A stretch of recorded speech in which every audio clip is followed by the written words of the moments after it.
liturgical year of Dom Prosper Guéranger. February 27th, St. Gabriel of Our Lady of Sorrows, Confessor. A devotee of Mary. I am a very small soul, who alone can offer very small things to God. These words of St. Thérèse of the Child Jesus could have applied to the young Passionist religious, whom the Church today presents to our devotion.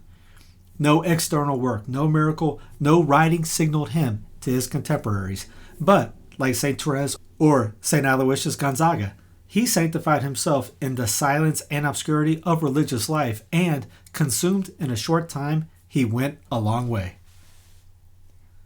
His natural gifts would have made him shine in the world. A good future was opening up before him, but a glance from him stopped him right on the threshold of adolescence. It was not, as for the rich man in the gospel, the gaze of our Lord, but that of the Madonna. One day, in Spoleto, the Virgin placed her eyes full of tenderness on him and said to him, "The world is not for you. You must enter religion." And he, knowing well that the world and God cannot be together, abandoned without regret this world that passes to do God's will and live eternally. The love of Our Lady of the Seven Sorrows made him naturally choose the Institute, which is consecrated to commemorate the Passion of our Lord and the sword that pierced the heart of the Mother. Devotion to the Holy Virgin, wrote its director, is the salient point of her life, the principal source from which all that is exceptional and admirable in her springs. And the Church adds that he was raised up by God to give, with his example, a great increase in the cult of the Virgin of Sorrows. During the 6 years that he lived in the religious life, he had no other concern than this, to become the last of all to go unnoticed. Humility, poverty, obedience, hidden sacrifice were for him the secret to resemble Jesus and correspond to his love for him.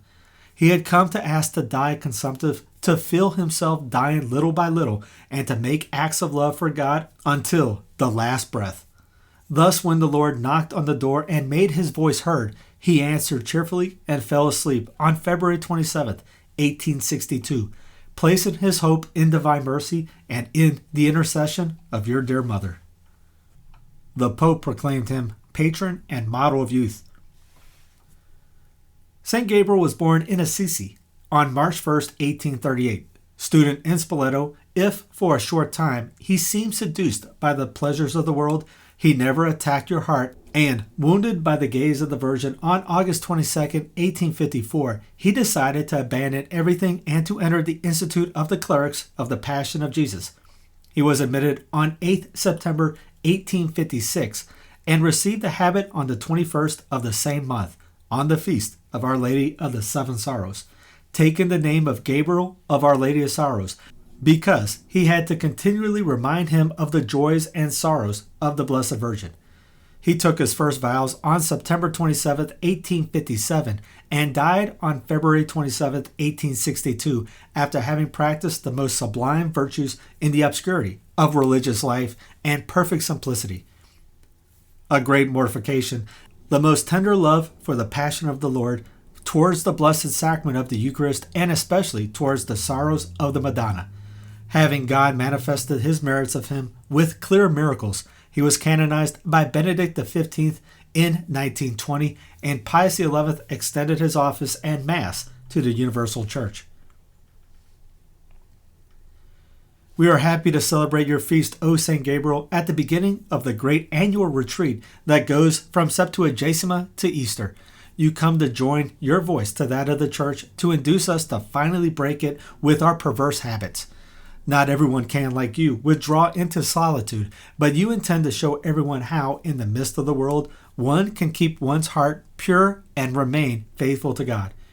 And show us a means to look at Jesus and Mary in the course of the Passion.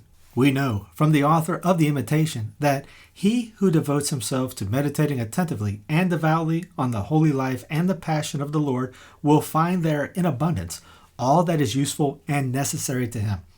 Allow us to have the Passion impressed so deeply in our hearts that it is always present to us.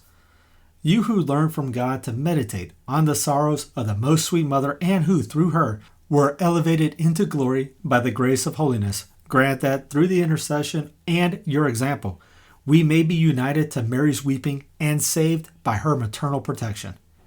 I do nothing but bless the merciful hand of the Virgin, which has separated me from the world.